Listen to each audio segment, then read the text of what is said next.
Hi hello friends, అందరికీ good morning అండి. ఈరోజు సండే కదా, విష్ యూ హ్యాపీ సండే అండి.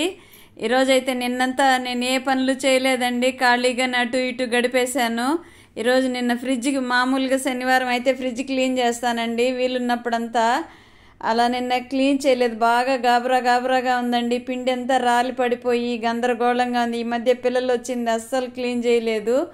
అందుకని ఈరోజు అలా రఫ్గా క్లీన్ చేస్తున్నానండి. అన్నీ తీసిపెట్టి, నిన్నంతా కరెంట్ లేదు మాకు, సెకండ్ సాటర్డే కదా, కరెంట్ తీసేస్తారు. ఇంక అదంతా ఆ టైంలో క్లీన్ చేస్తే ఉండేదంతా కూడా పవర్ అంతా పోతుంది, చల్లదనం తగ్గిపోతుందని నిన్న క్లీన్ చేయలేదండి.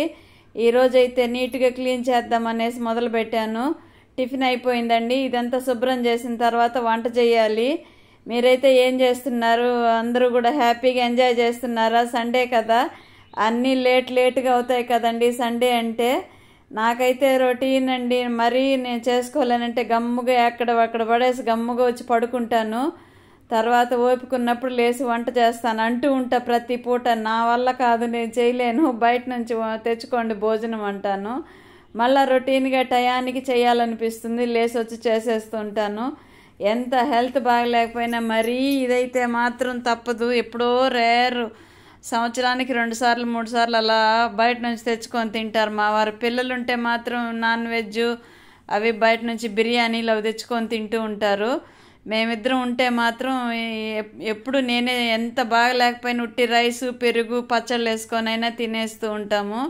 బయట ఫుడ్ ఇద్దరికీ పడదండి.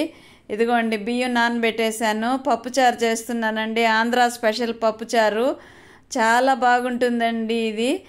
అంటే మీరు ఒక రకంగా చేయొచ్చు, నేను ఒక రకంగా చేస్తున్నాను. ఇలా పప్పు నానబెట్టుకునేసి పచ్చిమిర్చి వేసి కొంచెం పల్చగా చేసుకోవాలండి పప్పుచారు. కొద్దిగా పసుపు, చింతపండు నానబెట్టుకున్నాను. ఒక టమోటా వేసానండి, ఎక్కువ వేయను, మరీ వేస్తే అదొకలాంటి టేస్ట్ వచ్చేస్తుందని మితంగా అన్నీ బ్యాలెన్స్గా వేస్తూ ఉంటాను. ఇదిగోండి బియ్యం నానబెట్టేసాను కదా, నానబెడితే బాగా వస్తుంది అంటూ ఉంటుంది మా కోడలు రైసు. నేనైతే ఒక్కొక్కసారి అలాగే కడిగి పెట్టేస్తూ ఉంటానండి. ఇదిగోండి పప్పు అయిపోయింది. చిక్కుడుకాయలు 2-3 సార్లు కడిగానండి, నీళ్లు పోసి శుభ్రంగా కడిగి నానబెట్టాను కొద్దిసేపు. రైస్ కూడా అయిపోయిందండి. ఇంకా చిక్కుడుకాయలు ఫ్రై చేసేస్తే మన వంట పని పూర్తయిపోయినట్లే. ఈ రెండింటి కాంబినేషన్ సూపర్గా ఉంటుందండి. మరి నేను నాన్ వెజ్ అయితే తీసుకొని, ఈరోజు మా వారు కూడా తెచ్చుకోలేదు నాన్ వెజ్. పిల్లలు ఉంటే తెచ్చేవాళ్ళు, వాళ్ళ అమ్మమ్మ వాళ్ళ ఇంటికి వెళ్ళారు వాళ్ళు. అందుకనేసి పోయిన వారం తిన్నారు, పోయిన వారం కాదు బుధవారం ఏమో తిన్నారండి. మళ్ళీ ఈరోజు ఎందుకనేసి తీసుకురాలేదు మా వారు.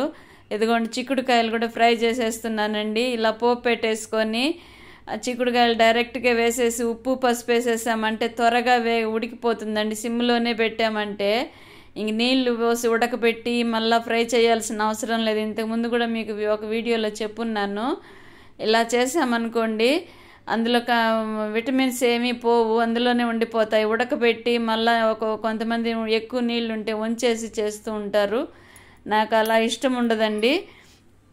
ఇంచుమించు ఇలాగే చేస్తూ ఉంటాను నేను. ఇదిగోండి ఉప్పు పసుపు వేసేసామనుకోండి, ఇందులో లైట్గా అంటే పూర్తి సిమ్లో పెట్టేసి మూత పెట్టేసామంటే త్వరగా 5 నిమిషాల్లో ఉడికిపోతుందండి. అప్పుడప్పుడు 2-3 సార్లు అలా కలిపి వదిలేసామనుకోండి, త్వరగా ఉడికిపోతుంది. ఒకవేళ ఉడకలేదు అంటే బాగా గట్టిగా పిండేసి ఉంటే నీళ్లు కొద్దిగా ఒక చిన్ని గ్లాస్తో, టీ గ్లాస్తో 1/4 గ్లాస్ నీళ్లు పోసి మూత పెట్టేసామంటే కలిపి త్వరగా ఉడికిపోతుందండి.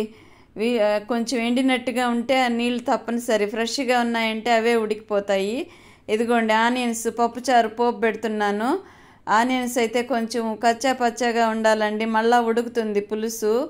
మరీ రోస్ట్గా ఎగిపోతే మాడు వాసన వచ్చేస్తుంది పప్పుచారుకి. కొంచెం హాఫ్ బాయిల్ పైన ఎగిన తర్వాత ఈ పప్పుచారు అందులో వంపేసి బాగా ఉడకనివ్వాలండి. ఒక 4-5 నిమిషాలు ఉడికిందనుకోండి, అప్పుడు టేస్ట్ బాగా వస్తుంది. మిగిలిన ఆ ఉల్లిపాయలు కూడా ఉడికిపోతాయి బాగా. సూపర్ కాంబినేషన్ అండి ఈ రెండు.